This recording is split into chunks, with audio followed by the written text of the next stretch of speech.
Hey! Welcome back to TNR vlogs. Maitri Mandir నుంచి అయితే ఇంకా బ్యాక్‌కొచ్చేసాము. 5:30కి క్లోజ్ అయితది అక్కడ టైమింగ్. సో, యాక్చువల్లీ దాంట్లో దానికి టైమింగ్స్ చెప్పలేదు గదా! మార్నింగ్ 9:00 నుంచి ఈవినింగ్ 5:30 వరకు ఉంటది.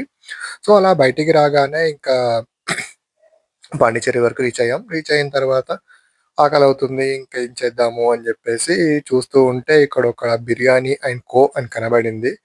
సో, చూడడానికి బావుంది. ఇంకా లోపలికొచ్చేయగానే అద్దం ఉంది. మీకు తెలుసు గదా! అద్దం కనబడితే సోకులనిపిస్తది. అసలే మనకు సోకులెక్కువ.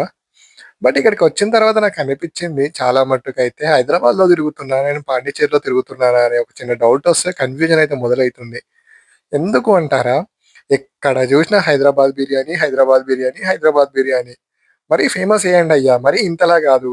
ఎక్కడికన్నా బోతే అక్కడ నేటివిటీ ఫుడ్‌నే మర్చిపోతున్నాం. అక్కడ నేటివిటీ ఫుడ్ తినడానికి అసలు దొరకట్లేదు. సో, ఇక్కడ ఎవరో కనబడుతున్నారు గదా! వీళ్ళది గూడా హైదరాబాద్ అంట. మేమిద్దరం మాట్లాడుకోవడం జూసి వాళ్ళు మాతో చిట్ చాట్ చేశారు. సో, మళ్ళీ తర్వాత గూడా కలిసారు. సో, ఇంకా అలా అని జెప్పేసి ఇక్కడ స్పెషల్స్ అడిగితే ఏం లేవు అన్నారు. స్పెషల్స్ మెన్యూస్ అయితే. ఇంకా ఫైనల్‌గా అయితే ఒక చికెన్ బిర్యానీ తీసుకున్నాము. 1/2 షేర్ చేసుకున్నాం. టేస్ట్ ఎలా ఉంటది అని జెప్పేసి. ఏదో జస్ట్ ఆకలి తీరాలి అని.